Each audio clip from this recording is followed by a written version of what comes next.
우리 역사를 이제 이야기하려면 금방 그 부딪히는 그 문제가 바로 이 남북한의 분단과 대결, 그 공산주의 문제죠. 그래서 그 본래 그 원천지에서 사회주의, 공산주의 같은 현상이 어떻게 일어났느냐, 이 문제를 우선 좀 얘기를 해야만 우리 역사에 대한 그 이해가 제대로 될 것이라고 그 생각이 듭니다. 특히 요즘도 이 사회주의라고 하는 얘기가 도대체 뭔지 모르게 우리를 사실은 굉장히 괴롭히는 낱말이죠.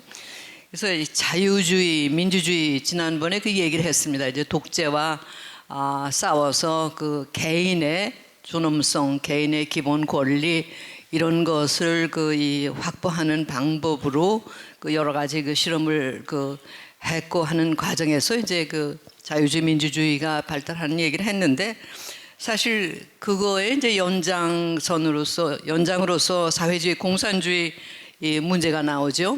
그리고 또 그와 함께 이제 19세기에 이 유럽에서부터 시작해서 이제 맹렬한 기세로 떠오른 것이 이제 민족주의라고 하는 그런 현상이란 말이에요. 이런 것을 이 관계를 제대로 그 이야기를 하고, 그런 속에서 이제 우리 역사 이야기를 하는 것이 훨씬 우리 민주주의 문제가 민주주의가 그 겪고 있는 그 진통, 그런 거를 이해하는데 훨씬 더 빠를 것이라고 이렇게 생각이 됐습니다.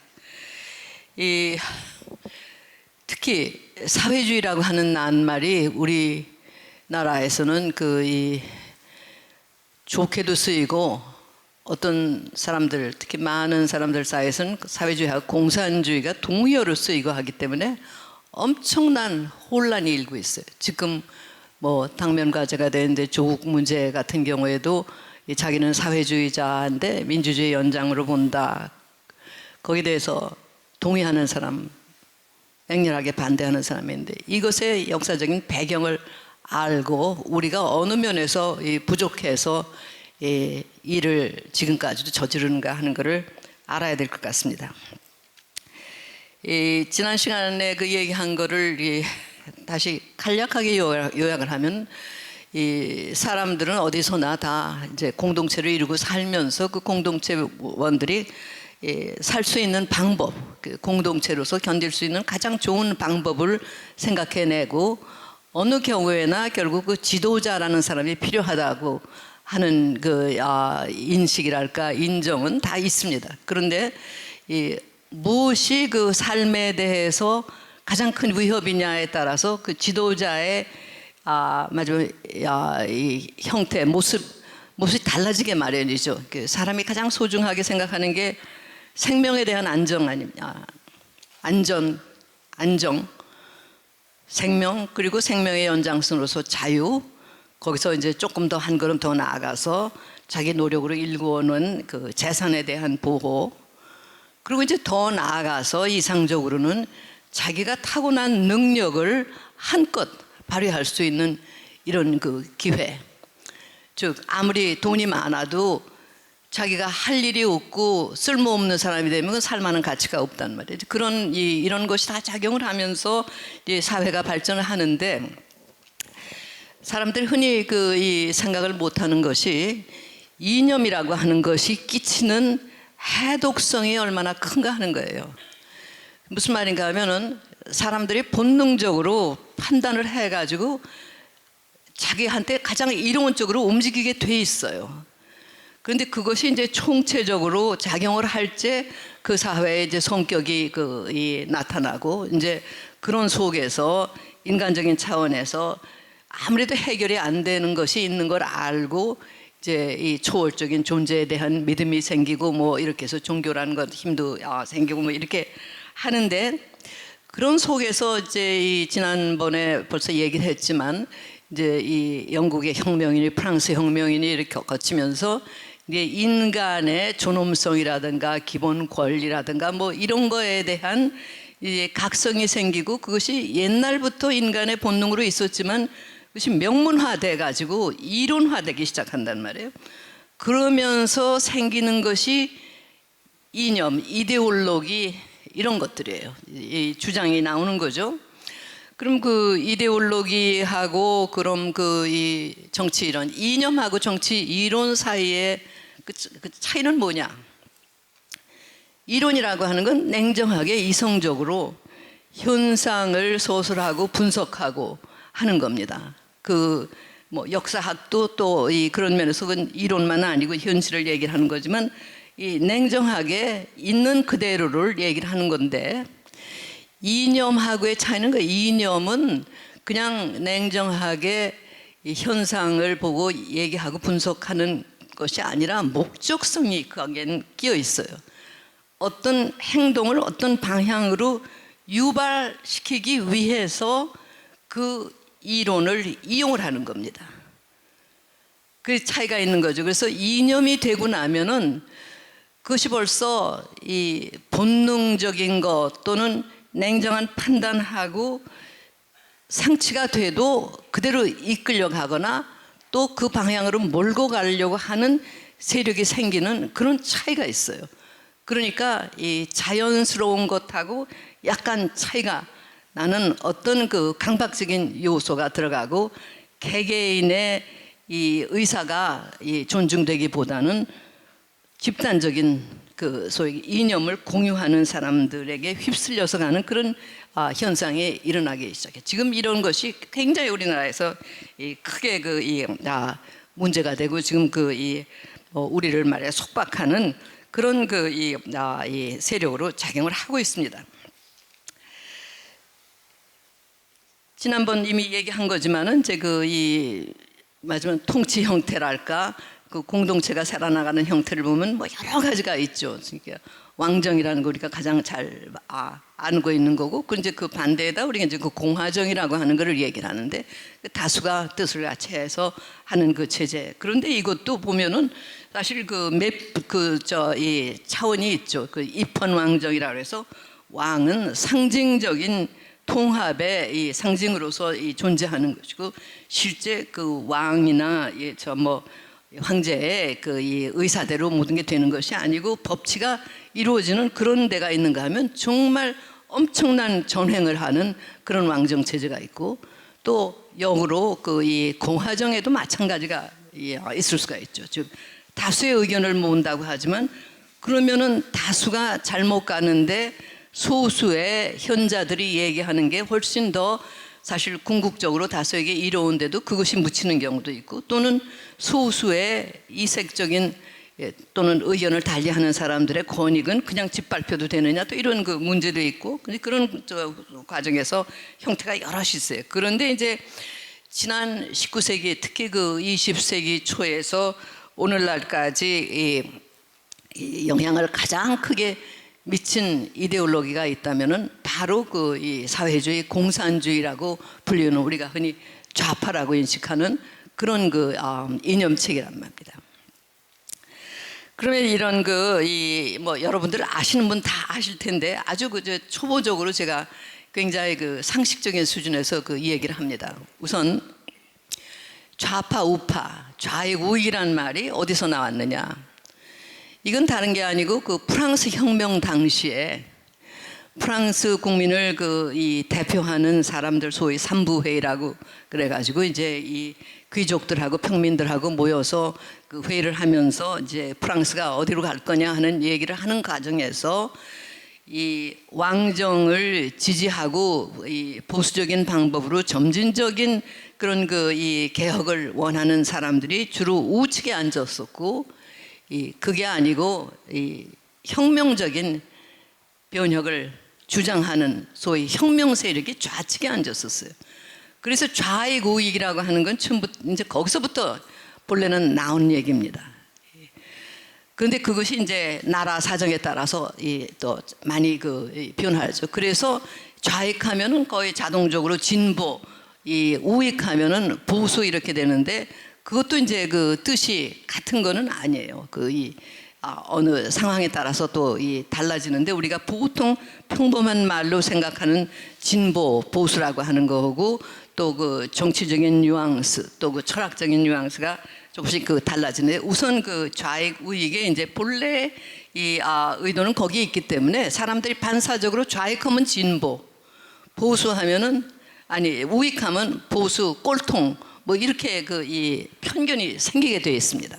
근데 사실은 그거는 아닌 거죠. 그 이 보수의 말하자면 가장 탁월한 이론가라고 이제 일컬어지는 이제 이 영국 18세기의 정치인 사상가 에드먼드 버크 같은 사람의 경우를 보면은, 그 사람은 보수주의의 이 대표적인 인물로 지칭되는 게 프랑스 혁명이 발발하면서부터 곧 프랑스 혁명은 이건 잘못된 것이다 하는 얘기를 하기 시작을 했어요. 그럼 그 사람이 정말 그 이 소위 말하는 보수 꼴통 뭐 극우 그런 그 인물이냐? 전혀 아닙니다. 그 사람은 영국의 하원 의원으로서 그 사람의 업적을 보면 우선 미국 독립에 찬성을 했어요. 영국이 미국인들에게 가하는 여러 가지 압력이 그 사람들로 하여금 반발하게 마련이다. 영국이 미국하고 좋은 관계를 맺기 위해서는 그 사람들이 자발적으로 자치 원칙을 살려서 영국하고 좋은 관계를 맺고 기여하게 하는 것이 영국의 국익을 위해서도 미국인들을 위해서나 마찬가지로 좋은 것이다. 이런 그 얘기를 했던 사람이고, 또 헤이스팅스라고 인도를 총관리하던 그 총독이 하는 행위 가운데 인도인들에게 부당한 학대를 했다 해서 그 사람을 처벌하는데 앞장섰던 그런 인물입니다. 그러니까 이 보수의 본래 그 이 의미라고 하는 것이 인간을 중심으로 놓고 봤을 때 어떠한 그 이 사건, 어떠한 행위, 아니 뭐 또 그 이런 것을 그때 판단을 하면서 적절하게 그 이 하는 것이지, 이 전부가 다 보수는 모든 게 지금까지 다 옳다 그러고 이 진보는 모든 게 다 새로운 거 좋다고 가는 그런 건 아니에요.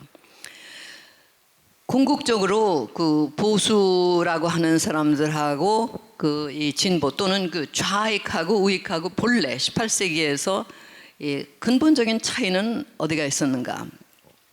18세기 소위 계몽주의 시대라고 하는 것이 인간 이성에 대한 자신감이 넘쳐나던 시대예요.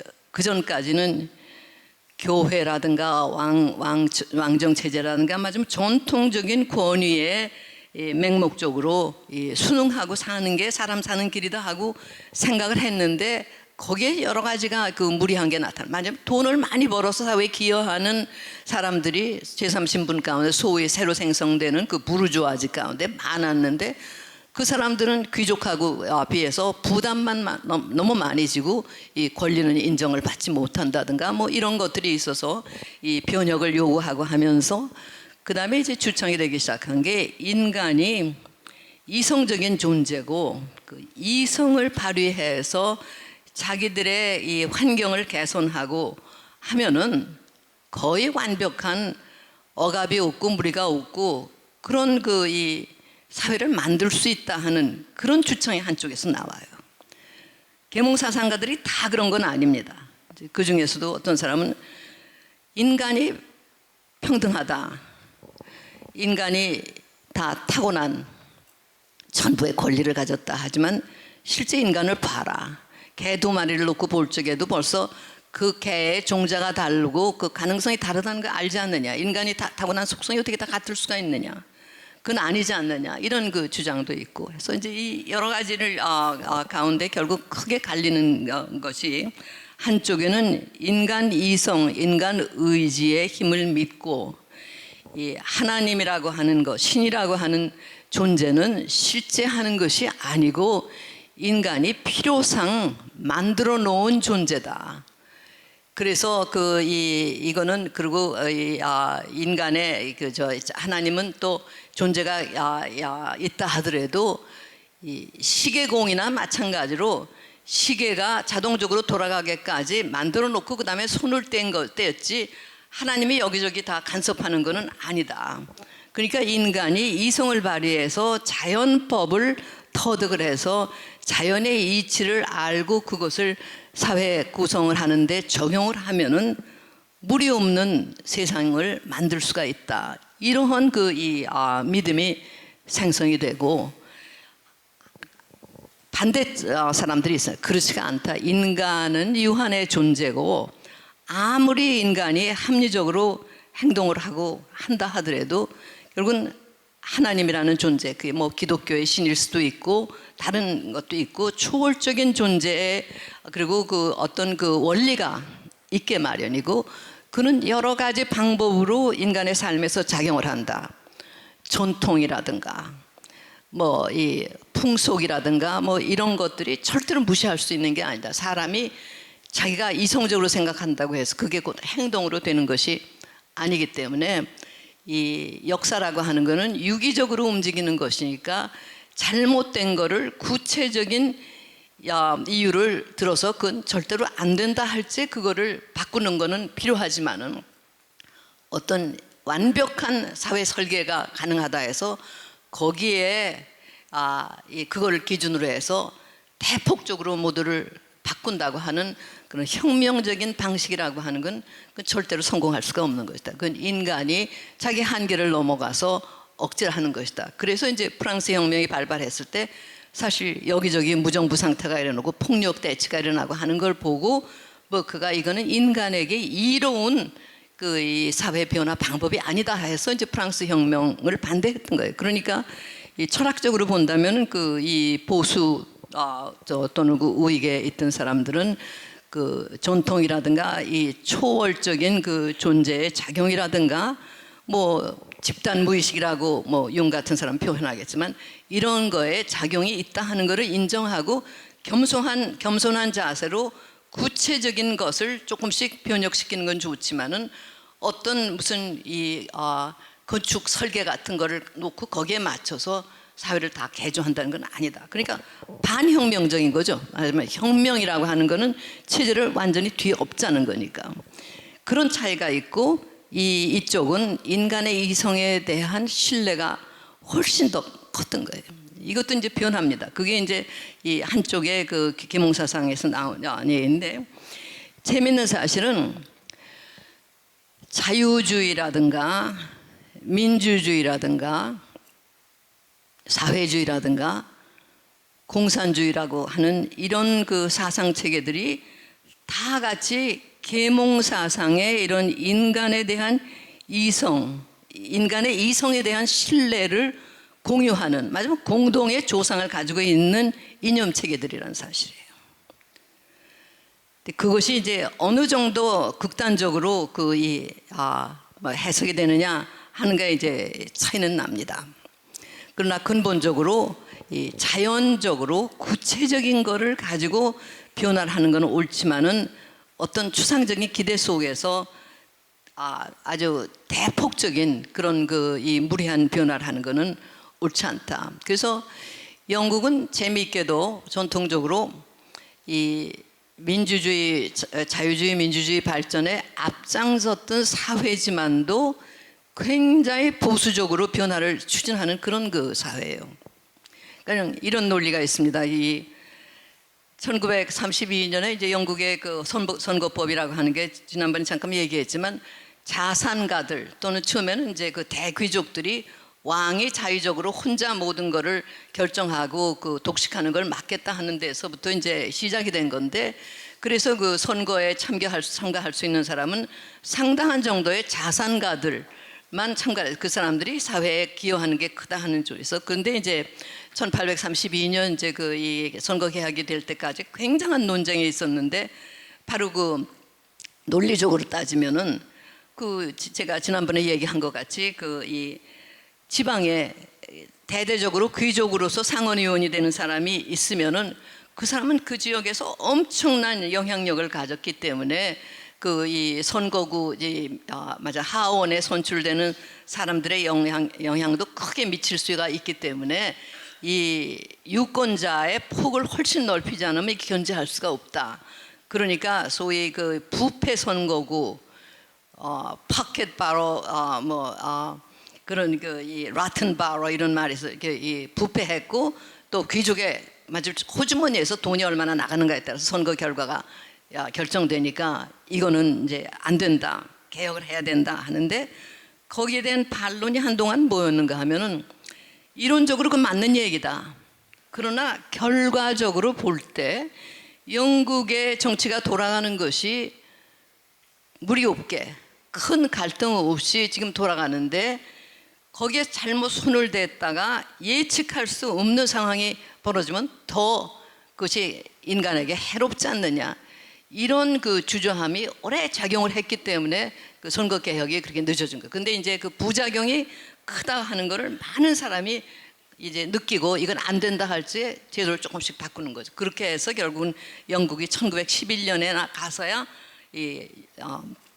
보통 선거제 모두가 참여하는 이런 식으로 이제 가는 그런 게 있었어요. 그런데 프랑스는 반대로 이 계몽 사상의 또 원천지이기도 하기 때문에 급속하게 변화를 하다가 이 굴곡이 훨씬 심하지 않습니까? 즉 프랑스 혁명에서 이제 이 나폴레옹 같은 이제 인물이 나와가지고 황제가 다시 됐든 그랬다가 다시 왕정이 복고됐다가 거기에 이제 변화라는 것이 지난번에 얘기했지만 프랑스 땅의 주인으로서의 프랑스 왕이 아니고 프랑스 국민의 왕, 라데 프랑세, 라들라 프랑스가 아니고 이 정도로 이제 변화했는데 그게 사실 그 사이에 그러면은 혁명을 통해서 수많은 사람들이 피를 흘렸고 사회가 뒤범벅이 됐는데 그러한 대가를 치를 만한 가치가 있었던 변화냐? 그렇지 않고도 점진적으로 해서도 이런 변화는 있을 수 있었지 않느냐? 이제 이런 이 보수대 이 혁명 세력의 그 논리가 있는 거예요.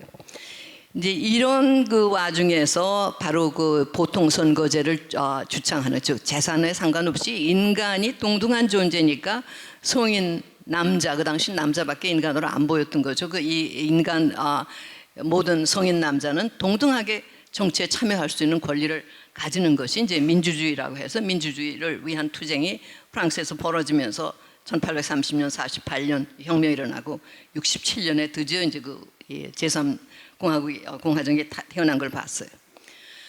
근데 이런 속에서 일군의 이제 사상가들이 지적을 합니다. 프랑스에서 이제 정치 민주주의가 이제 실현되기 시작했다. 영국에서도 이제 선거권의 폭이 넓어져서 이제 상당수의 사람들, 맞으면 먹고 살기 바빠서 무슨 정치가 뭐고 생각할 여념이 없는 사람들은 어차피 뭐 유권자가 돼도 별 관심이 없을 테니까 그렇지 않은 사람들이 이제 대부분 선거에 참여할 수 있도록 이렇게 이제 제도적인 장치가 됐는데, 그런데 봐라 실제 그리고 또 이제 산업혁명이 일어나서 이 생산 양식이 변하면서 많은 것이 좀 또 달라지고 또 향상되는 부분도 있고 했는데 정치 민주주의 즉 투표권을 모두가 행사한다고 해서 삶이 훨씬 좋아지고 평등해지는 건 아니지 않느냐. 여전히 불평등이 존재하고 사회 악이 존재하고 하는데 이건 뭔가 잘못됐다. 그래서 결국은 정치 제도의 개혁이 아니라 사회를 구성하는 방법을 인간을 중심으로 놓고 특별히 생각을 해야 된다. 그래서 공동체를 구성하는 방법에 대한 이론과 실험들이 사방에서 벌어지기 시작을 해요.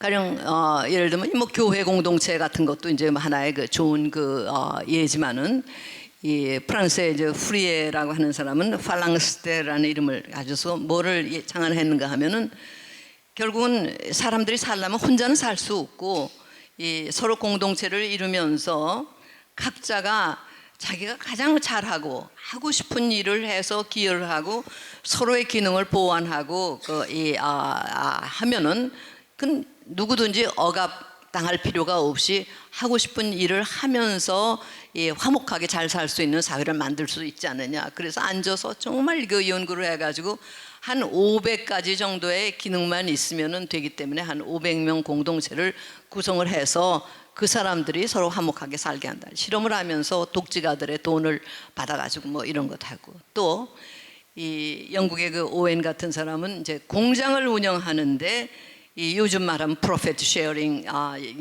공장에서 일하는 사람들이 좋은 환경에서 일을 하면서 그 이 결실을 나눠 가지는 이런 식의 공동체부터 시작을 하면 된다. 뭐 등등 여러 가지 그 이 실험들을 해서 그 사람들을 통틀어서 사회주의자라고 그랬어요.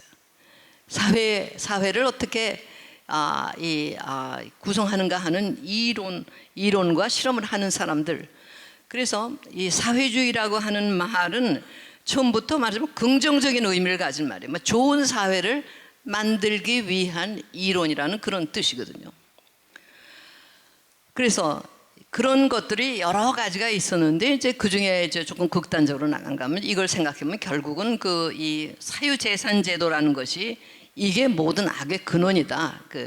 이 재산이라고 하는 것이 이건 악이다. 또 그 주장하는 사람들도 있고 하는데 그런 여러 가지 이제 사회 이론가들 가운데 가장 탁월한 이론을 내서 세계의 역사를 흔든 사람이 칼 막스라는 사람입니다. 이 사람은 이제 경제학자고 그 독일의 전통에 따라서 철학도 많이 공부를 했고 농업 경제를 연구하고 하던 사람이기 때문에 영국의 소위 자유경제의 그 이 이론의 시조라고 하는 아담 스미스라든가 리카르도나 이런 사람들 연구도 다 하고 이런 거를 종합을 해서 공산주의 그 이론을 만들어냈어요. 이 막스주의라고 하는 게. 간략하게 그 얘기를 하면은 그 역사라고 하는 거는 이 단계를 거쳐서 발전을 하는데 헤겔이라고 하는 독일의 철학자는 이거를 그 관념론적으로 해석을 해서 이 어떻게 보면 이제 기독교적인 거하고 약간 비슷한 데가 있는데 이제 언어가 물론 그 다르죠.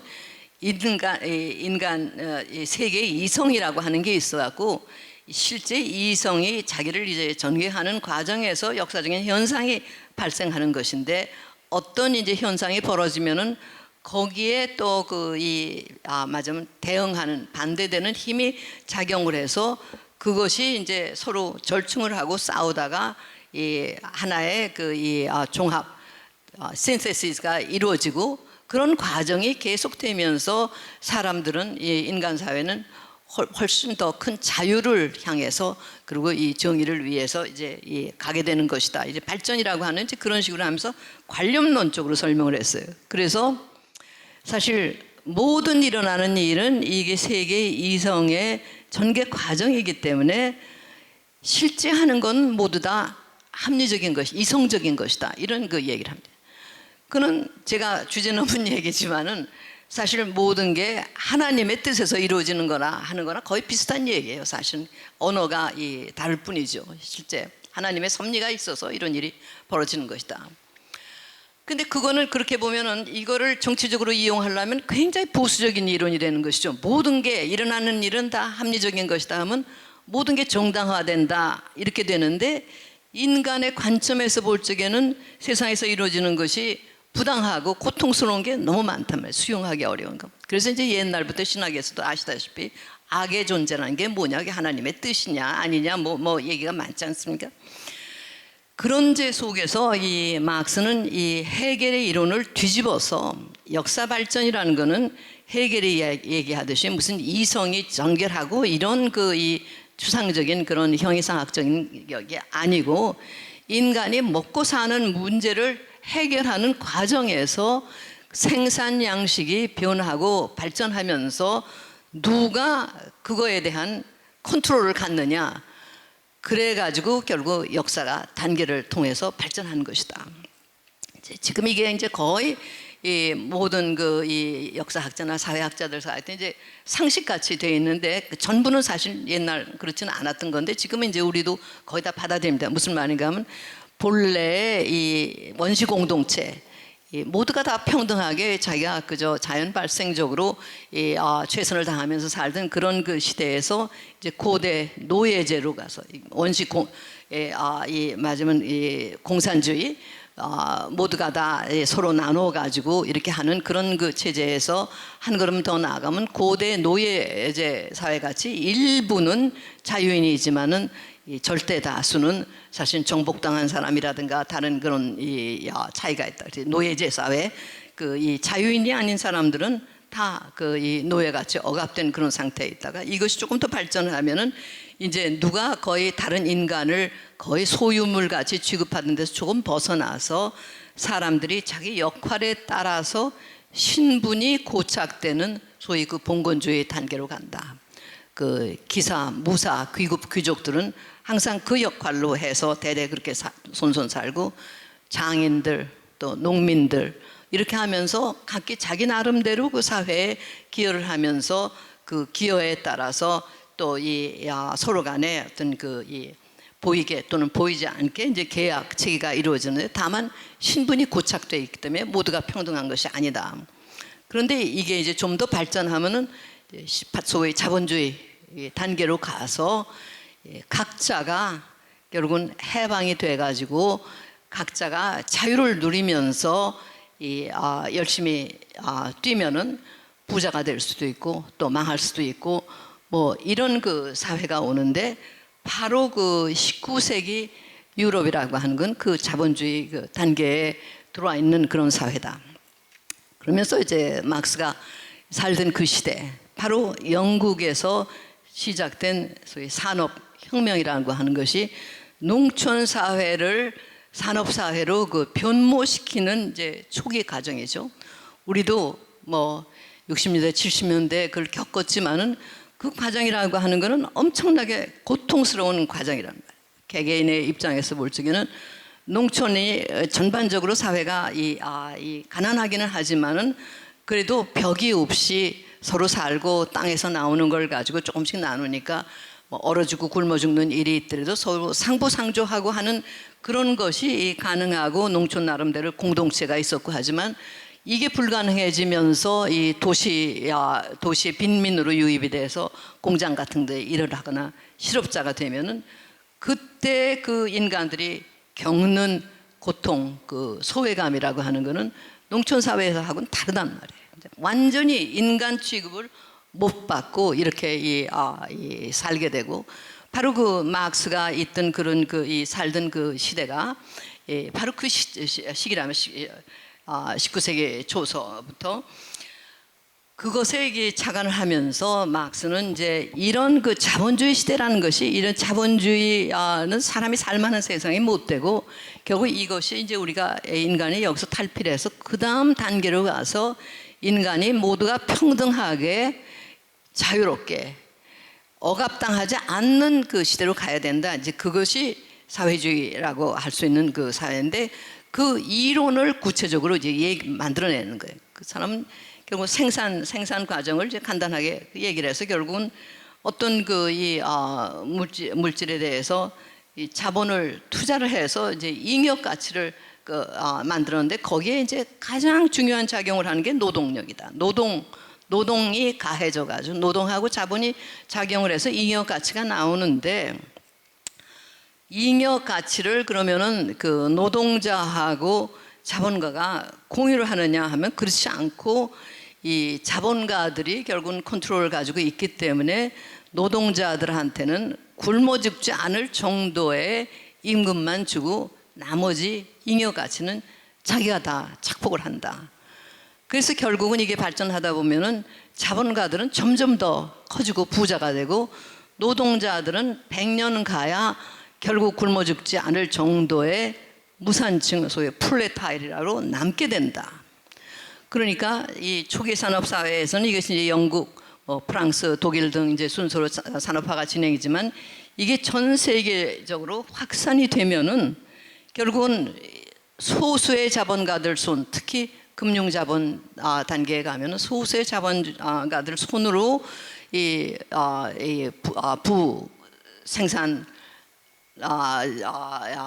생산력에 대한 컨트롤이 그 짝에 넘어가고 나머지는 다 무산층이 되니까, 결국 이 무산층이 들고 일어나서 혁명을 일으키게 된다. 그리고 그 과정에서 자본주의의 순기능이 있다는 것을 막스가 인정을 해요. 즉 개인이 해방이 돼서 열심히 뛰기 때문에 엄청나게 경제가 발전을 하고 개인의 자유를 누린다. 그런데 이제 불평등이 심화된다, 이제 그런 얘기죠. 그렇기 때문에 그렇게 됐을 적에 이 자본주의가 고도로 발달해서 자본가 수는 점점 줄어들고 이 무산층 수는 많아졌을 적에, 그때 혁명이 일어나면 그게 바로 자본주의에서 사회주의로 넘어가는 단계다. 뭐 이런 이론이에요. 그럴듯한 얘기죠. 사실 이 고통을 당하는 시대에 고통당하는 사람들의 입장에서 또 그 사람들의 입장에서 생각을 하는 사람들은 굉장히 설득력이 있는 그런 이론이란 말이에요. 근데 문제는 여기에 이제 이게 구체적인 현실하고 맞춰서 이게 얘기를 할 적에 이게 과연 어느 정도 실현 가능성이 있느냐. 바로 인간이 자기의 이성과 의지를 발동해서 이 사회를 변혁하고 할 수 있다고 하는 거에 이제 극단적인 표현인데 그게 과연 가능하냐 이제 이런 문제입니다.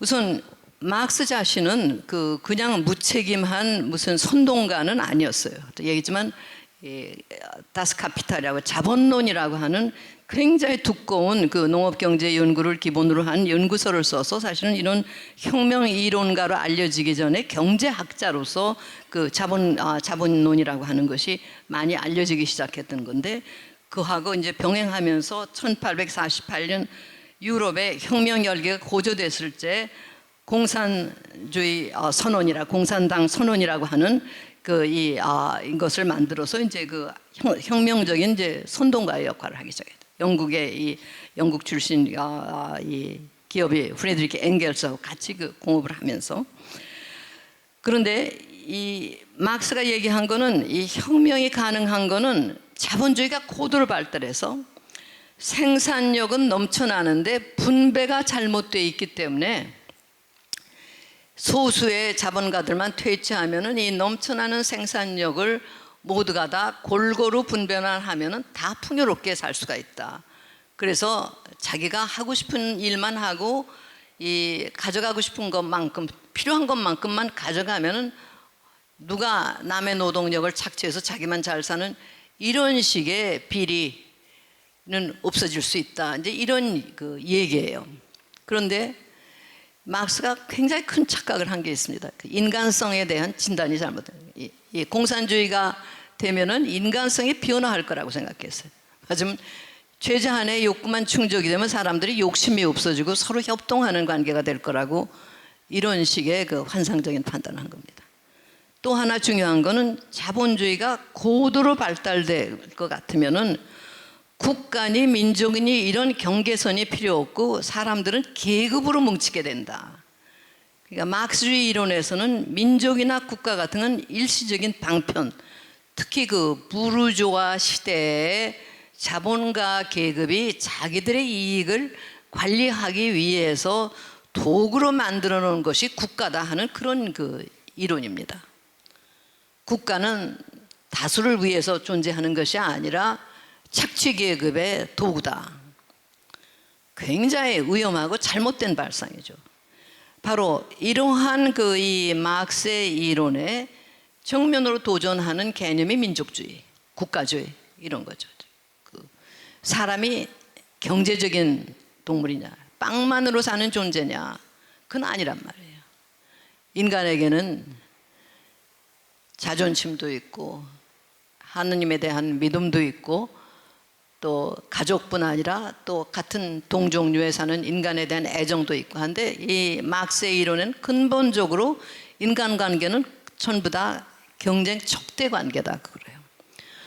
그리고 노동 개념이 노동이라고 하는 것은 이 부정적인 쪽으로만 이렇게 힘든 일이라고 하는 것만 돼 있어요. 물론 이제 성서에도 노동이라고 하는 게 일종의 처벌같이 묘사된 측면이 있지만은 사실은 노동이라고 하는 것이 그것만은 아니거든요. 사람이 일을 함으로써 우주의 전 과정에 참여하고 삶의 보람을 느끼고 하는 점이 있지 모두가 다 남에게 이용당하기 때문에 하는 건 아닙니다. 좀 가족을 위해서 뭐 식사 준비를 한다든가 내가 돈을 받고 음식을 할 때 하고 사랑으로 가족을 위해서 할 때 하고 전혀 다른 말이에요. 이런 식의 이 정신적인 영적인 요소에 대한 인정이라고 하는 것은 전혀 없고 계급 투쟁의 이론으로서 역사를 설명합니다.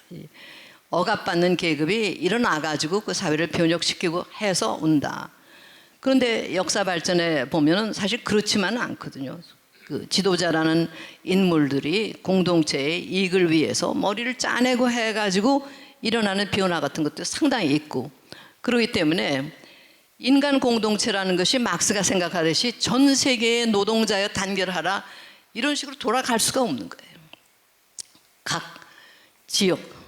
지역은 지역주의가 있고 민족은 민족주의가 있고, 그래서 재미있게도 19세기라는 것이 이제 어떤 사람들은 Age of Ideology라고 그 이념이 난무하던 시대라고 하는데, 바로 이런 그 자유주의, 민주주의, 사회주의, 공산주의 이런 것들이 이렇게 같이 가면서 민족주의라고 하는 것이 굉장한 큰 기세로 일어나고, 이 큰 나라에 소속돼서 억압받던 소수민족들이 자기들끼리 뭉쳐서 국가를 만들겠다는 운동, 뭐 그리스에서부터 뭐 핀란드에 이르기까지, 다른 또 반대로 독자적으로 살던 아프리카 같은 데 그 부족들은 또 이 유럽인들에게 예속당하는 또 이런 현상도 일어나지만, 이런 그 사회주의 이론이라고 하는 것이 이론일 뿐이지 사실은 이 현실적으로 맞아 들어가는 건 아니에요. 그런데 문제는 이 사회주의, 막스주의라고 하는 것이 굉장한 매력을 가지고 심리적으로 다가오는 그런 그 이념이었답니다. 현실적으로 어떤 일이 일어나는가 하면은, 막스가 얘기했던 것이 자본주의가 고도로 발달된 선진국들에서는 막스주의 이론이 맥히질 않아요. 역으로 가장 낙후된 농업사회에서 공업사회로 전환이 늦어진 러시아나 중국 같은 데서 이런 이론이 맥혔단 말이에요.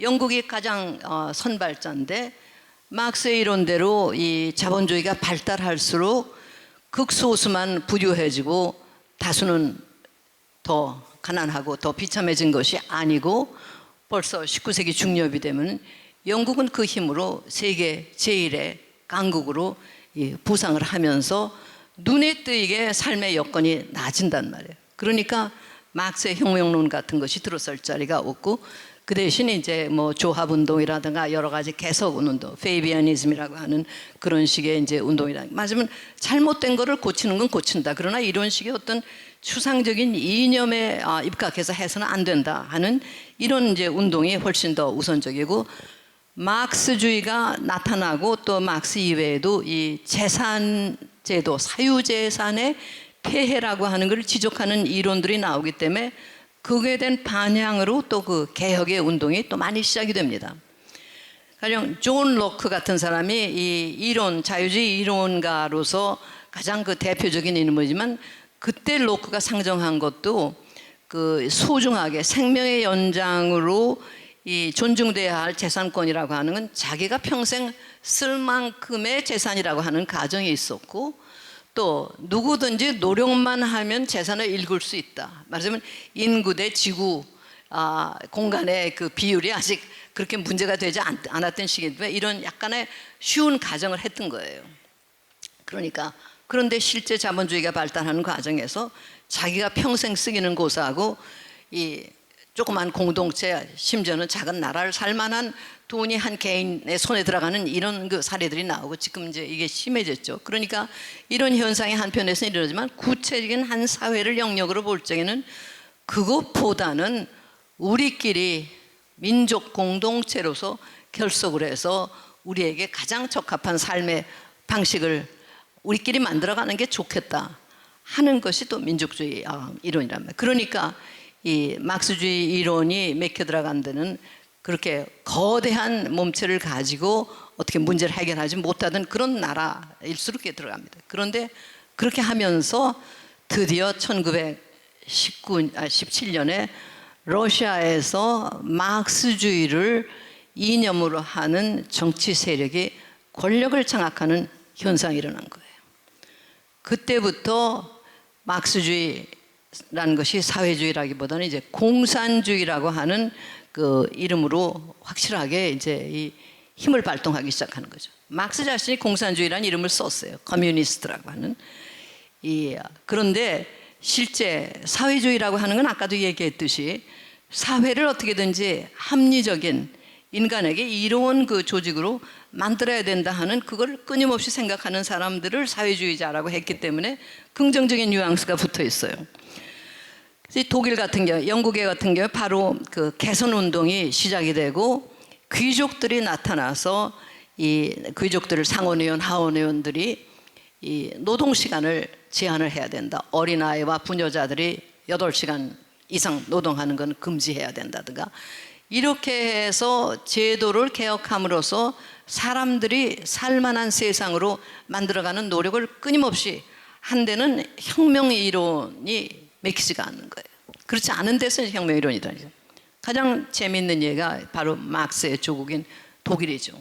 독일에서 이제 혁명, 이 공산주의 운동이 일부에서 일어나지만 독일이 통일이 되고 비스마르크라는 이 탁월한 인물이 재상이 되면서 노동자들에게 이 맞으면 이 생명보험이라든가 등등 이 보험제도를 만들어주고 하는데 선수를 쳐요. 그렇게 되니까 막스주의식의 혁명운동을 하던 사람들 가운데서 우리가 이 체제를 전복해서 사회주의 사회를 만든다고 하는 건 이거는 아주 그 요원한 얘기고 비현실적인 얘기다. 그게 아니고 우리가 현 정치 체제 안에 합법적으로 들어가서 노동자들의 권익을 조금씩이라도 확대시키는 것이 현실적으로 맞는 것이 아니냐. 그래서 수정주의 운동이 막스주의 안에서도 생기고 또 밖에서도 생기면서 혁명적 막스주의 이론을 주창하는 사람들이 점점 더 맞으면 설득력을 잃어가는 그런 현상이 독일 안에서도 일어나요. 그리고 이제 처음부터 이 막스주의 이론은 아까도 얘기했지만 국제적인 이데올로기란 말이에요. 계급으로 다 뭉쳐야 된다. 이 국적이라고 하는 거, 민족이라고 하는 거는 잊어버릴 수 있다. 그래서 만들어낸 게 인터내셔널이라고, 커뮤니스트 인터내셔널이라고 공산주의 국제 조직입니다. 그런데 이게 이제 시련에 부딪히죠. 1차 대전이 발발했을 적에 러시아 안에도 독일 안에도 막스주의자들이 있었어요. 그런데 이 러시아하고 그 독일은 숙적인데 전쟁이 발발하니까 막스주의자들한테 이거는 굉장한 도전이 됐단 말이에요. 아무리 우리가 이념이 중요하고 하지만 어떻게 우리 독일이 러시아하고 싸우는데 우리 정부를 지지 안 할 수가 있었냐. 러시아 쪽에서 마찬가지예요. 우리 민족이 우리 독일인들에게 짓밟히는데 우리가 어떻게 국민을 배반하느냐. 그래서 이 국제조직이 깨지게 됩니다. 그런데 거기에 불복을 하고 바로 이 세계대전, 이 전쟁이라고 하는 건 자본가들끼리 서로 죽이고 싸우는 거니까 이건 우리가 가장 바라던 현상이고 이거를 바로 내란으로 우리는 규정을 하고 이용을 해서 혁명을 해야 한다 하고 나온 것이 레닌이에요. 그래서 막스하고 레닌의 그 이론에는 이 차이가 있어요. 막스는 역사가 계급투쟁을 통해서 계속 발전하는 과정에서 자본주의가 고도로 발달하면 가장 자본주의가 발달해서 생산력이 풍부한 나라서부터 혁명이 일어나서 이게 연쇄 반응을 일으켜서 전 세계가 이 혁명화되고 이제 이 사회주의 사회가 된다 하는 이론이었는데 그걸 기다린다는 굉장히 요원했단 말이에요. 19세기 말에서. 그래서 사실 막스 자신이 이 기록을 보면은 1880년대에 이제 83년에 죽는데 죽기 전에 굉장히 고민을 했어요. 러시아에서도 사실 1880년대가 되기까지는 러시아에서 이제 혁명운동은 이런 고민이 있었습니다. 러시아의 전제체제라고 하는 건 워낙 낙후되고 농노제도라는 게 1861년에 겨우 폐지는 됐지만은 아직도 이 농촌의 그 고통이라는 거는 말할 것도 없고 이제 새로 생산되는 산업기지에서도 전체 경제가 낙후됐으니까 굉장히 참 어려운 문제들이 많았으니까 이 체제를 혁명으로 뒤엎어야 된다 하는 이제 얘기는 1860년대부터 본격적으로 나오기 시작했는데 혁명운동이 두 갈래로 갈라져요. 뭔가 하면 한쪽은 러시아는 농업사회고 러시아의 국민 절대 다수는 농민이다. 그리고 농민들은 이 관원이나 귀족들의 착취로부터 벗어나기 위해서 자기들이 공동체를 조직해서 상부상조하는 이런 공동체 이 정신이 그냥 살아있는 사람들이기 때문에 이거를 살려서 곧바로 이 농촌 공동체에서 이 사회주의로 넘어가도록 해야지, 자본주의가 발달하고 부르주아지가 형성되고 하는 유럽의 양식을 따라가서는 안 된다, 이렇게 주장하는 사람들이 있어요. 이것이 이 사람들이 이 인민주의 또는 나로드니키라고 부르는 사람, 농촌 사회주의 운동을 골간으로 하는 사람들. 그렇게 하다 조금 늦게 이제 1880년대에서 그건 아니다, 역사의 발전이라고 하는 거는 어느 사회나 다 같은 패턴을 따라가고 유럽의 자유가 더 커지고 유럽의 부르주아지가 그 역할을 해야 되고 우리도 그걸 따라가서 유럽이 발달하면 발달해서 우리도 그 득을 보고 러시아에도 자본주의가 오고 있다, 뒤늦게지만은. 그래서 이제 뒤늦게 시작한 것이 러시아의 막스주의자들인데, 러시아 안에서 처음에는 이런 농촌사회주의자들하고 막스주의자들하고의 그 이 투쟁이 1880년대까지 굉장히 심했어요. 그런데 혁명의 기세는 높았습니다. 하도 그 체제가 제대로 기능을 못하니까. 그래서 막스 자신이 고민을 했던 적이 있어요. 자기 이론에 따르면 러시아는 사회주의 혁명이 성공할 수 있는 초보적인 여건도 갖추지 못한 사회라는 게 뻔한데, 혁명이 일어날 수 있는 가능성 러시아가 제일 높단 말이에요. 그래서 이 막스주의자들이 아니고 러시아의 농민사회주의자들한테 자기가 지지를 해줘야 될까 아닐까 고민을 한 적이 있어요. 그러니까 혁명이라고 하는 걸 일단 결심을 하고 나면 이제 근본 본래 이상이라는 걸 잊고 그 혁명지상주의 의식구조에 또 빠지게 되는 겁니다. 바로 여기에 가장 극단적인 예가 그 레닌이죠. 혁명을 우선 해야 된다. 혁명을 하기 위해서는 러시아의 사정을 볼 적에 막스가 얘기하듯이 산업이 고도로 발달해서 산업 프롤레타리아가 소위 의식화가 돼가지고 자본주의를 타도하겠다고 하는 그 경제에 이르려면은 러시아의 사정으로 볼 때 이건 요원한 얘기다. 전 세계적으로도 막스의 그 사회주의 혁명이 빨리 올 수는 없다. 그러나 러시아에는 이런 혁명 기운이 무르익어 있고 러시아 농민은 참고 참다가 안 되면 거대한 농민 반란을 일으키고 해서 혁명적인 이런 그 이 자질을 보였기 때문에 러시아에서는 프롤레타리아 대신에 농민들이 혁명의 동력으로 같이 참여를 할 수 있다. 그래서 소위 도농동맹이라고 하는 노농동맹이라고 하는 이 프롤레타리아하고 그 이 농민하고가 같이 결합을 하면 된다. 막스는 그건 절대로 안 된다고 생각해요. 농민은 토지를 자기가 소유해서 그걸 경작해서 먹고 살면 하는 것이 그 사람들의 항상 가장 중요한 염원이지 절대로 이 사람들 혁명 세력이 될 수가 없다. 이런 건데 이제 레닌이 그런 아이디어를 하나 냈고, 또 하나는 이제 절대 다수가 혁명 이론으로 또 혁명 의식으로 무장화된다는 것은 기대하기가 어렵기 때문에 혁명을 전문으로 하는 혁명 아방가르드들이 앞장서서 무식한 대중을 끌고 가야 된다. 그리고 거기 위해서는 사회를 결국 구제하기 위해서 모든 걸 버리고 그 혁명에 투신하는 그런 그 사람들로서 이 소수 정예부대를 구성해야지, 모두가 다 사회주의 이념에 동조하는 사람들을 다 모아서 정당을 만들면 그 정당을 마음대로 이끌 수가 없다. 그래서 처음부터 마지막은 위로부터의 혁명, 독재적인 발상의 혁명이에요. 그래서 바로 1차 대전이 났을 때 절대 다수의 러시아 막스주의자들은 이런 경우에는 우리가 막스주의자기 이전에 러시아 사람들이기 때문에 이 러시아 정부에 지지를 보내고 예산을 승인을 해야 된다, 이렇게 됐죠. 러시아는 사실 그 전제주의 국가였지만 이제 1905년에 1차 혁명이 노일 전쟁 패배 이후에 있었고 형식적으로 그 국회 비슷한 게 있었어요. 거기에 이제 그 사회주의자들로 들어가서 활동을 하고 있었죠. 그렇게 해서 결국은 소위 인터내셔널 조직이 또 깨집니다. 그렇게 해서 이제 국제 운동으로서의 공산주의 바탕이 되고 이제 극단적인 그런 변혁을 주장하는 사람들하고 점진적인 변화를 하겠다는 사람, 그리고 민족주의적인 거 뭐 여러 가지를 고려하는 사람들, 그렇지 않은 사람들 나누는데 레닌이 가장 극단적인 그 소수파예요.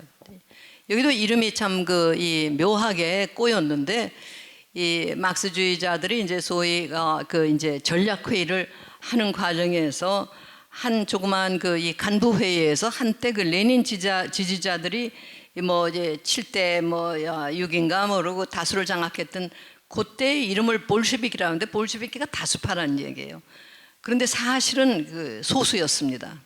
그런데 그 레닌의 그 이론을 그대로 고집을 해서 소위 혁명적 아방가르드가 혁명을 주도하고 이 자연 발생적인 프롤레타리아의 의식화를 기다리지 않고 능동적으로 혁명을 일구고 나간다 하는 것이었고, 그 이 국외로 이제 망명하고 이 쫓겨다니는 속에서 그 독일이 1차 대전 중에 이 레닌 같은 사람이 이제 자기 나라 들어가서 혁명적인 상황을 만들어내면 러시아를 패배시키기가 쉬우니까 레닌을 밀봉 열차에 안전하게 태워서 페테르부르크까지 우송을 해서 1977년 4월에 그 도착을 하죠.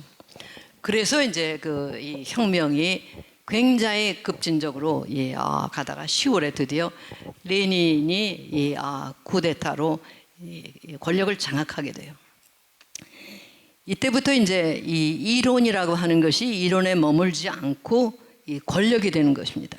1917년 2월 이 러시아의 달력이 그 당시에 이 서양의 그 우리가 쓰는 달력보다 13일 차이가 있었어요. 그래서 러시아의 2월 말이 우리로서는 3월 초고 10월 말이 이 11월 초예요. 그래서 우리 달력으로는 11월 7일 그리고 2월 24일인데 러시아 본래 저기는 3월 초였는데 러시아 구력으로서는 2월 말 10월 말 이렇게 돼서 10월 혁명이라는 그 이름이 붙었죠. 실제는 11월 7일인데 처음에는 이제 짜르 체제가 전쟁의 압력 속에서 이 사람들이 이제 뭐 빵을 살 수 없으니까 요동을 치고 일어나고 하니까 이제 결국은 이 황제가 전선에서 돌아오다 길이 막히니까 스스로 퇴위를 해버려요. 하나밖에 없는 왕자도 안 맡겠다. 그리고 실제 300년 된 로마노프 왕조가 스스로 무너지고 누가 황제가 되겠다는 사람이 아무도 없었어요. 그래서 이제 국회 자녀 세력이 임시 정부라고 하는 것을 선포를 하고 이 입헌 의회를 선출을 해서 러시아가 어떤 길로 갈 거냐 하는 것을 결정하겠다. 그런 마당에서 실제 시가지를 장악하고 있는 거는 이제 병사들, 노동자들, 우리나라 민노총이나 뭐 비슷한 그런 적이고 그것을 이름이 소비에트라는 의미예요.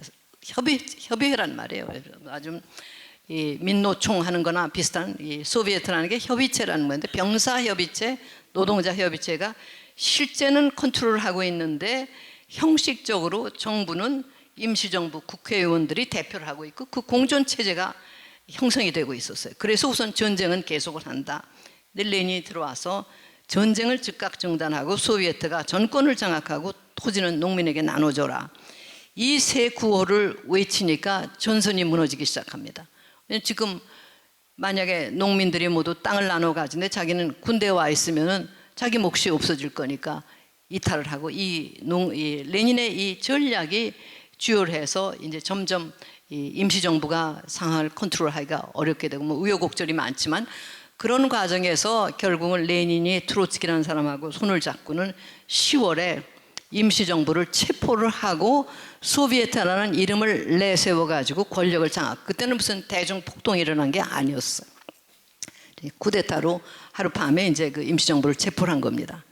그러니까 같은 혁명 세력 내에서도 경악을 했죠. 아직 러시아가 입헌의회를 소집을 해서 어디로 갈 건가 하는 것을 민주적으로 결정하겠다고 했는데 레닌 일파가 권력을 잡았다 하니까 이건 아니다 싶은데 만약에 거기 또 이 반대를 했다가는 또 소위 짜르 체제라든가 보수 세력이 또 살아날 것 같아서 우왕좌왕하는 과정에서 레닌은 형식적으로 민주주의 소비에트를 내세워서 소비에트라고 하는 게 말하자면 민주주의라는 구호하고 똑같은 거예요. 소비에트가 가장 밑바닥에 있는 병사, 농민, 노동자들의 협의체니까 거기서부터 의사를 존중을 해서 그게 전국 소비에트로 가면 그게 민의를 대변하는 기구다. 그러니까 민주주의, 지금 문재인 정부가 민주주의를 내세운 거하고 똑같은 그런 계책입니다. 이름은 그렇지만 실제는 그게 아니라 레닌이 주관하는 볼셰비키 아방가르드가 이 모든 거를 계획하고 컨트롤하는 그런 그 구조고, 겉으로는 이제 소비에트를 내세운 거예요. 이렇게 해가지고 이 약속대로 입헌의회를 선출하니까 당연히 볼셰비키가 소수가 되니까 곧 강제 해산시키고 그 사이에 이 모든 요직에 볼셰비키들을 앉혀가지고 그때부터 이제 모든 거를 레닌의 뜻대로 조정을 하기 시작한 거죠. 독일하고 전쟁을 일찍 종식을 하고 러시아 국토와 그 인구의 거의 3분의 1을 내주는 조건으로 브레스트-리토브스크 조약이라는 걸 맺고 이 전쟁의 공포에서 해방이 시키고, 이런 식으로 과감하게 혁명을 진행을 시키고, 이렇게 해서 시작된 것이 소련이라고 하는 나라입니다. 그래서 결국은 이념으로는 막스주의를 내세웠지만은 강압적인 요소가 처음부터 들어갔던 거예요.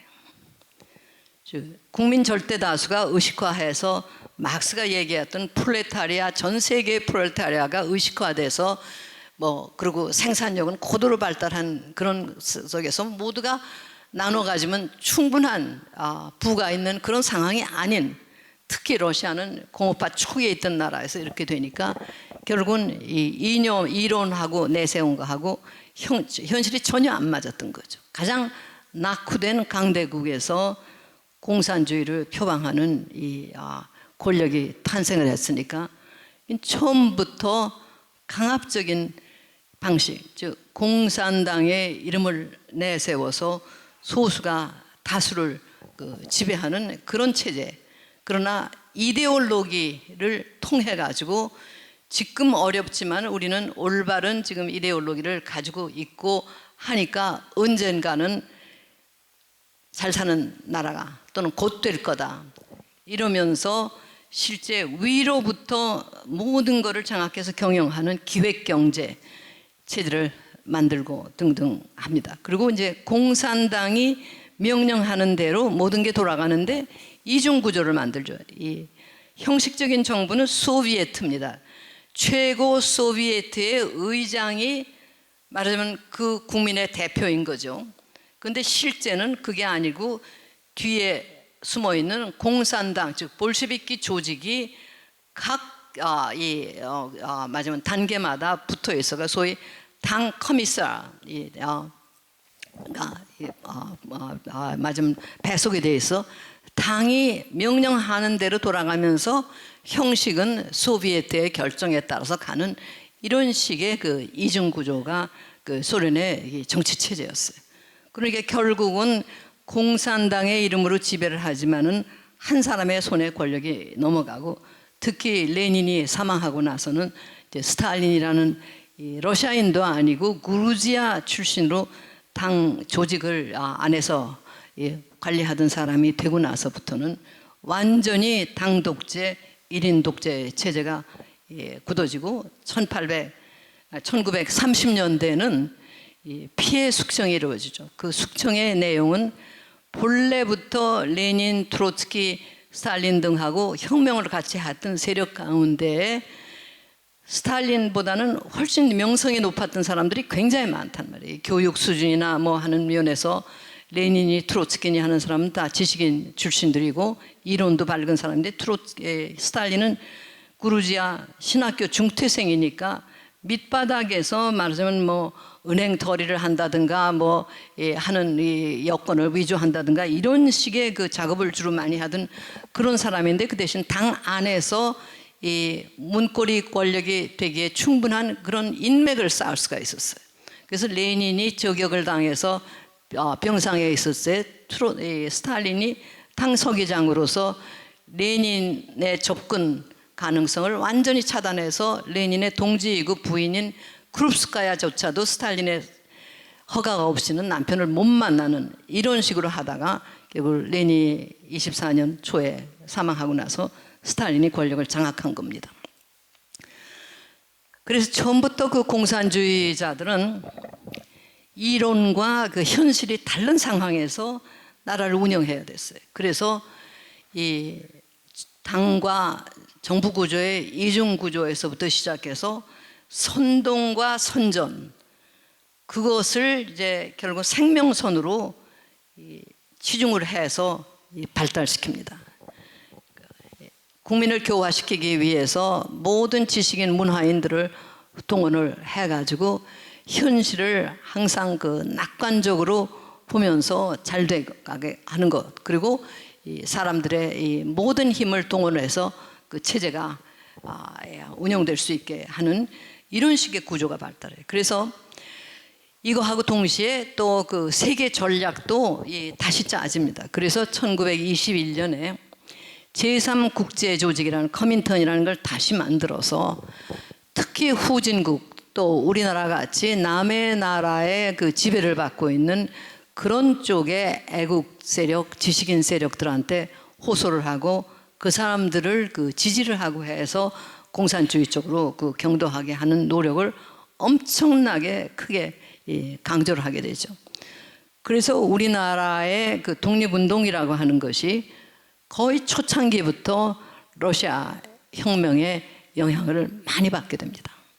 우리가 국권을 뺏긴 것이 1910년이고 러시아 혁명이 1919년에 일어났지 않습니까? 물론 그 전에 다른 변화들도 있었지만은 1919년에 우리가 3.1운동이 일어났고 러시아 혁명이 17년에 일어났고 우리가 1919년에 3.1운동이 일어났고 이제 임시정부가 생기고 하는 과정에서 바로 그 이 공산주의자들의 세계 경영 전략이라는 것이 우리의 이 운명에 굉장히 큰 영향을 미쳐요. 그건 이제 다음 그 시간에 얘기를 더 하겠고, 이처럼 그 이 공산주의 사회주의 그 이 이론과 바로 그걸 표방하는 거대한 그 이 국가 세력의 등장이라고 하는 것은 우리나라의 민주주의 발전에 엄청난 영향을 미치게 됩니다. 그리고 또 막스주의라는 것이 이념적으로 그 가지는 호소력이라는 것이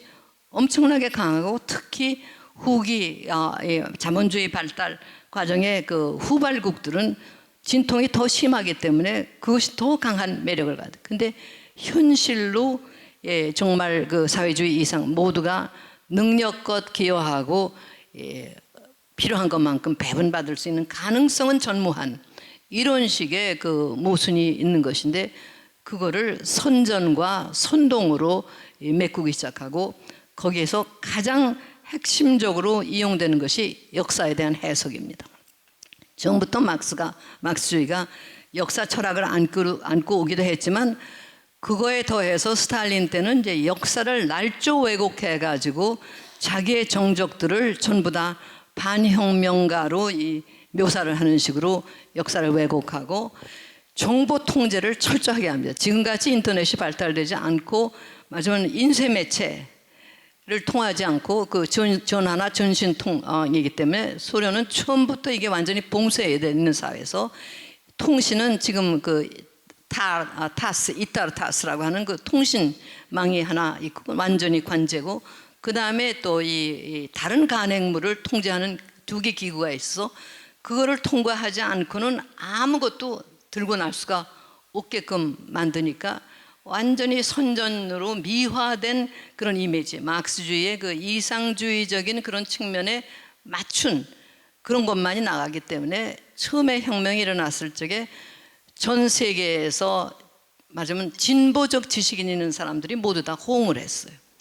앙드레 지드라든가 아서 퀘슬러라든가 등등 맞으면 서양에서 자본주의가 발달하는 과정에서 나타나는 그 비참한 모습을 알고 그걸 개탄하던 사람들이 이제 새로운 계시가 나왔구나 해서 이제 정말 사람답게 살 수 있는 세상이 이제 생기는가 보다 해서 거기에 그 기대를 걸었는데 10년이 못 가서 이제 이게 실망으로 돌고 1930년대에 피해 숙청이 일어났을 땐 결국은 비밀 경찰 그 조직이 이제 이 작동을 하면서 이 스탈린과 레닌하고 혁명을 했던 동세대 인물은 하나도 남고 전부 다 죽거나 또는 그 이 이상한 상황에서 사라지기도 하고, 특히 맞으면 공산당 이제 제1인자로서 스탈린의 도전을 할 수 있었던 트로츠키라는 사람은 멕시코로까지 그 도망을 가지만 1940년에 거기에 자객을 보내서 죽이는 것으로 완전히 그 동세대인들을 다 죽고, 혁명 직후에 당에 들어와서 30년대에 당 대표로 선출됐던 사람들 70%가 다 숙청을 당합니다.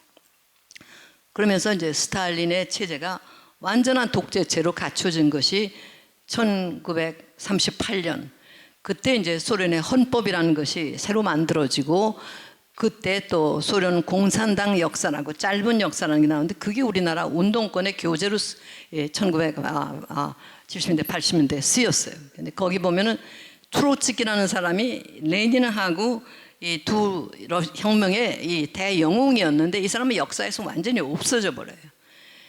러시아 안에서는 이제 처벌을 할 적에 그 이 제국주의자들의 앞제비라고 이렇게 그 묘사가 됐다. 나중에 이제 자기까지 동원해서 이제 죽인 사람이, 그 나머지도 다 마찬가지죠. 전부가 다 날조되고 그 왜곡된 역사로 그 채워지고, 그 다음부터 스탈린의 권위라고 하는 건 그야말로 문자 그대로 하늘을 찌를 수 있는 그런 것이어서, 뭐 언어학 이론에서 생물학 이론까지 스탈린의 명령이면 거기에 맞춰서 이 날조가 되는, 마지막 후천적으로 무슨 주인을 조종할 수 있다든가 뭐 하는 것까지 가는 그런 그 정도입니다. 여기까지 하고 여러분 질문을 받겠어요. 내가 내 얘기가 오늘 너무 길어졌어요.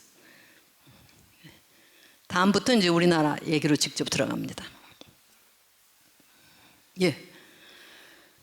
이제 한국은 발전 과정이 자본주의의 일종의 이제 수정 과정에 있어서 수정 자본주의에 들어와 있는데, 저희나 젊은 세대들이 이제 혼용하는 거는 자본주의는 이제 악하고 이제 사회적인 가치, 뭐 공유경제라는 이름으로 사회적인 성격의 여러 가지 정책들은 선하다, 이런 생각들이 있거든요. 선악으로 지금 대비되는데, 근데 공산주의는 이제 들어보니까 악한 건 알죠.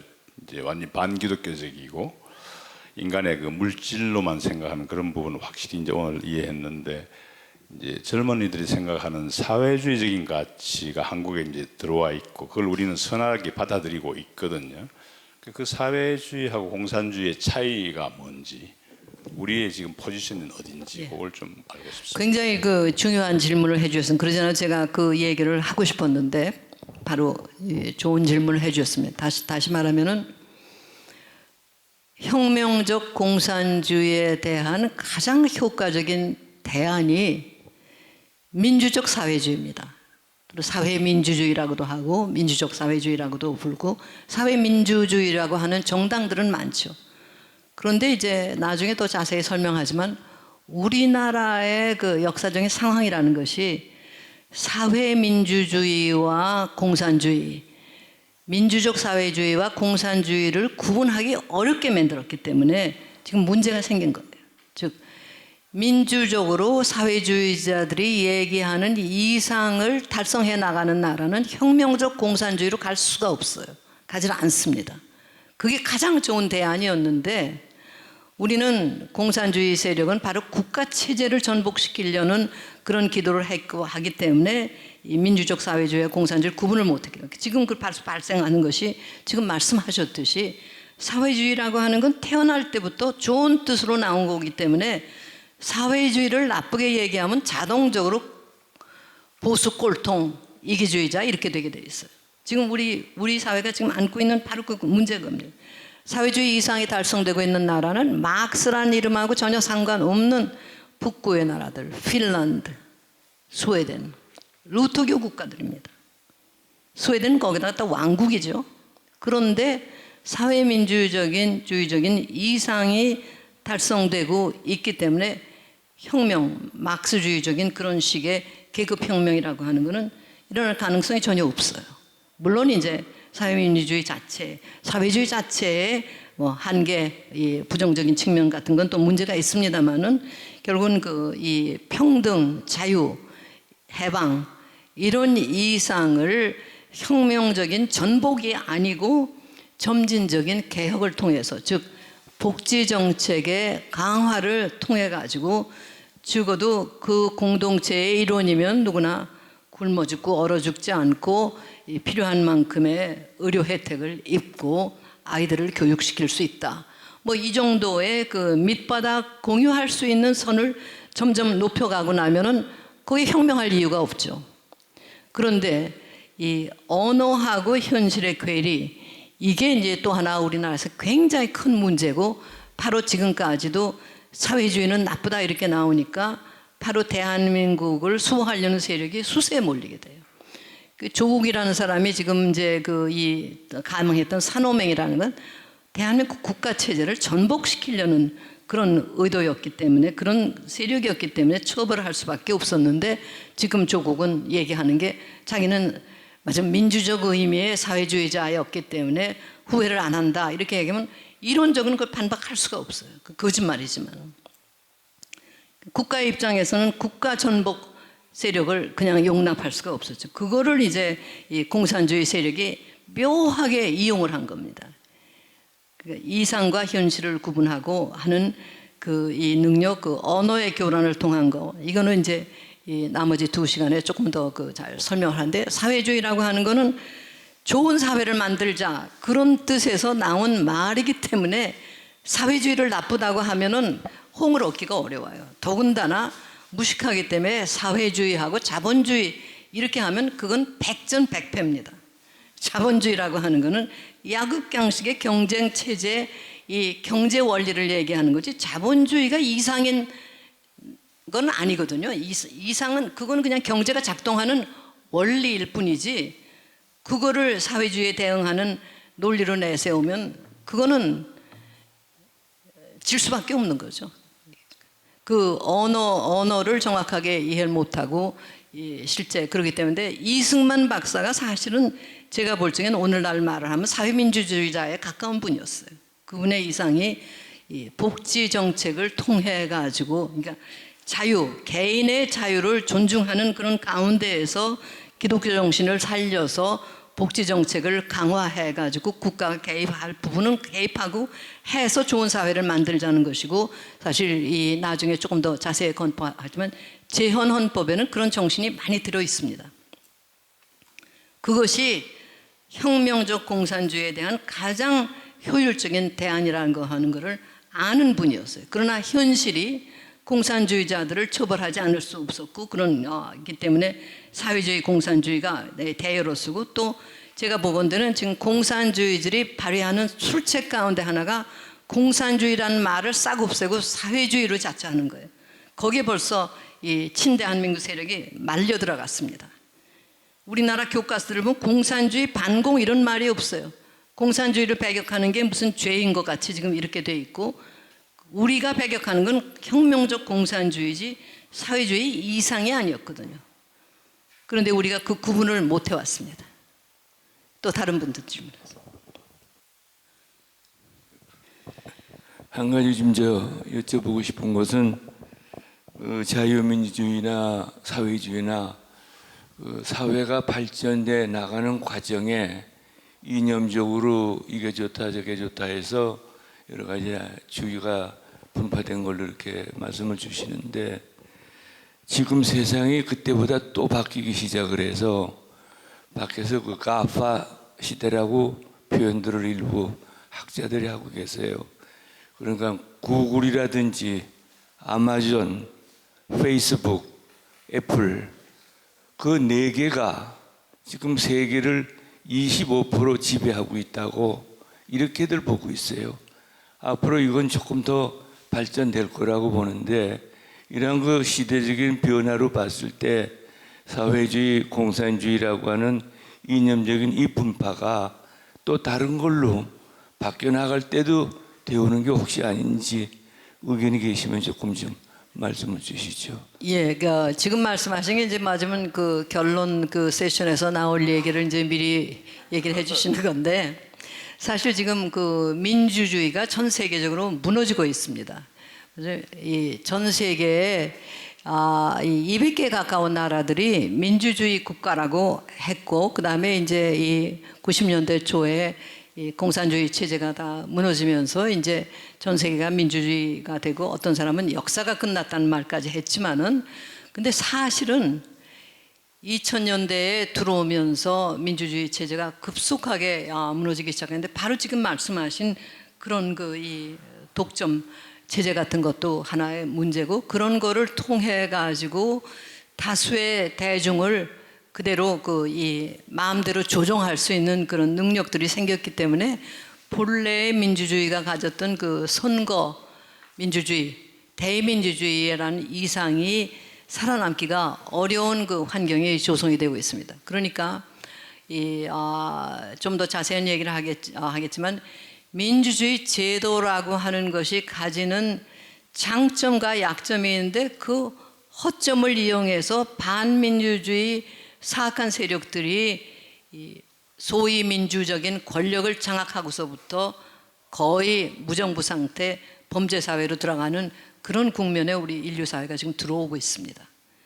그건 조금 더 너무 말하자면 앞질러가는 그 결론인데, 지금 말씀하신, 그래서 이제 미국에서도 지금 그런 그 거대 정보 업체들이 가지고 있는 그 독점권을 파괴하기 위해서 지금 정부 의회 같은 것이 노력을 하지만, 과연 이제 그것에 얼마나 성공을 할까, 그런 게 이 문제고, 지금 그런 것만이 아니죠. 지금 가령 그 드론 같은 거의 기술이 결국은 엄청난 그 파괴력을 가질 수 있던가, 여러 가지 그런 문제들이 있는데, 우선 그걸 전체 얘기를 할 수는 없고, 이제 오늘 그걸 배경으로 해서 우리 역사가 어떻게 돌아와서 왜 우리가 지금 민주주의를 하는 과정에서 성공했다고 하는 순간에 우리가 지금 이런 순환을 당하는가 하는 걸 우리가 이해할 수 있고, 그럼 거기에서도 인간이 영혼을 가진 존재로서 인간답게 살아남기 위해서는 어떻게 해야 되느냐, 이런 거를 우리 스스로가 말하자면 생각해낼 수 있는 그런 지혜를 모으는 그런 장이 됐으면 하는 겁니다. 지금까지는 말하자면 거의 100년 전 얘기를 한 거예요. 그러나 이것이 다 우리 현실에 엄청난 영향을 미쳤죠. 즉 1917년서부터 1989년까지 이 영국의 공산주의 역사학자로서 또 세계적인 추앙을 받은 홉스봄이 짧은 20세기라고 불리는 시기고, 자기가 살았던 바로 100년하고 일치가 되는 그런 시기인데, 그때는 소련의 공산주의라고 하는 것이 전 세계의 역사에 영향을 미치지 않은 데가 없고, 우리는 거기에서도 가장 핵심적인 부분에서 소용돌이 속에서 살아온 겁니다. 지금 이만큼 우리가 인간으로 살아남았다는 것이 어떻게 보면 참 기적이고 대한민국에 고맙게 생각해야 될 건데, 지금 그 테두리가 무너지고 있는 거예요. 네. 우선 오늘은 거기까지만 말씀드리겠습니다.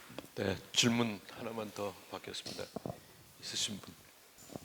사회주의와 이제 자본주의 또 민주주의가 이렇게 각 국가 안에서 이제 투쟁을 하면서 이제 서유럽 같은 경우는 자리를 잡았는데, 제가 궁금한 건 이제 독일이에요. 독일은 동독이라는 데가 있었고 서독이 있었고, 또 우리나라는 북한이라는 데가 있고 이제 남한이라는 데가 있는데, 동독이 좀 약했던 건지 아니면 서독이 어떤 강점이 있었던 건지, 아니면 북한이 아주 강한 점이 있는 건지 우리가 약점이 있는 건지, 그게 좀 궁금합니다. 예, 그건 이제 제가 앞으로 이 강의에서 얘기를 할 건데, 한마디로 얘기하면은 이 소위 공산권이라는 나라들은 자유롭게 자기들의 민족 자결권을 행사한 적이 없어요. 그는 소련의 지배, 공산당의 명령에 따라서 움직였고, 거기에서 탈피하려고 한 김일성의 노력이 소위 주체 사상이라는 건데, 거기서 소련의 영향권에서 벗어나니까 더 흉측한 지금 왕조 체제로 들어간 거죠. 그러니까 겉으로는 독일이 독립국가였지만은 실질적으로는 공산당 당수가 그 지배하는 체제였고 그 공산당원이 된다고 하는 건 첫째가 내가 제일 중요한 거 사실 빼먹었네요. 그 공산당원이 된다는 거는 모든 면에서 공산당의 명령에 따르는 것이 우선적이라는 얘기예요. 그래서 공산주의자들하고는 타협을 할 수 없다는 게 바로 그런 뜻입니다. 이 내가 얘기한 그 에릭 홉스봄이라는 분 그 인터뷰한 게 많이 나와요. 저 유튜브에 들어가면 한번 보세요. 그분이 14살에 공산주의자가 되고 이 소련이 무너진 다음에서도 공산주의를 버리지 않은 사람으로 유명한데 영국인이었기 때문에 그러면서도 역사가로서의 명성을 잃지 않았어요. 공산주의자가 되면 당의 명령에 따라하기 때문에 그 사람들이 쓴 책이라고 하는 건 선전인지 학문인지 구분하기가 어려운데 이분은 그걸 안 했는데 어떻게 거기 살아남은가 하는 얘기가 나오는데 그분이 고백을 합니다. 이 인터뷰하는 과정에서 공산당원이 된다는 건 뭐냐? 모든 면에서 공산당의 명령에 따른다는 것이다. 그러면 당신이 어떤 여자하고 연애를 하는데도 안 된다 하면 따르는 것이냐? 적어도 이론적으로는 그렇다. 이게 공산당의 조직의 힘입니다. 그래서 공산당원을 말하자면 믿고 포용을 할 수 없었던 게 바로 그 점이에요. 그러니까 사회주의 이상을 거부하는 것이 아니고 공산당원이라고 하는 건 소련의 명령에 따르는 사람이기 때문에 그걸 수용할 수 없었던 것인데 그걸 우리는 이해를 못했고 가장 우리 대한민국 정부가 실패한 것 가운데 공산당의 실체가 뭔지를 알지 못하게 우매하게 반공교육을 했다는 얘기입니다. 박정희 대통령의 가장 실책이 공산주의에 대한 정보를 억압을 통제를 해가지고 공산주의가 뭐고 왜 나쁘냐 하는 것을 이해를 할 수 없게 만들었기 때문에 완전히 거꾸로 공산주의는 좋은 건데 자기들의 독재 체제를 유지하기 위해서 거짓말을 한다. 이게 지금 우리 국민의 의식입니다. 그래서 지금 대한민국이 이렇게 되는 근본적인 원인이 거기에 있다고 저는 봅니다. 공산당의 그 작동 원리가 바로 그거예요. 그리고 박헌영의 이상이라는 거죠. 소련이라고 하는 국가 이름이 소비에트 사회주의 공화국 연방 아닙니까? 지역 이름이 없어요. 그러니까 모든 나라들이 북조선 사회주의 공화국 연방 북조선 인민공화국도 소비에트 사회주의 연방 가운데 하나가 되고 전 세계의 프롤레타리아가 통합해서 자본주의를 타도한다 하는 이상이 바로 그런 식으로 된다는 것이고 적어도 중공이 이제 말하자면 큰 세력이 돼서 스탈린의 손에서 해방되기 전까지는 소련이 공산당의 유일한 본부였거든요. 소련 공산당이. 그러니까 모든 공산주의자들은 소련의 지령에 따르게 돼 있고 소련의 지령에 따르는 사람들만이 공산주의 국가의 순회가 될 수 있었대요. 그러니까 김일성은 소련이 만들어 놓은 존재죠. 박헌영은 달랐어요. 박헌영은 자기 스스로가 공산주의가 되면서 소련 공산당에 가입을 했지만은 그 사람은 한국인으로서도 애국자였고 자기 나름대로 뭘 해보려고 했는데 소련의 입장에서는 박헌영 같은 사람은 쓸모가 없거나 위험한 존재예요. 그러니까 김일성을 대신 내세웠던 거예요. 자기가 마음대로 컨트롤하죠. 다음에는 제가 여기 조금 영상을 좀 몇 개 띄워요. 이제는 이게 문건으로 다 나와 있는데 우리나라 국민은 그걸 모르고 또 나와도 외면을 하는 세력이 너무 강하게 작동을 해요. 모든 것이 스탈린의 지령에 따라서 움직인 것이지 스탈린, 김일성이 독자적으로 한 게 없습니다.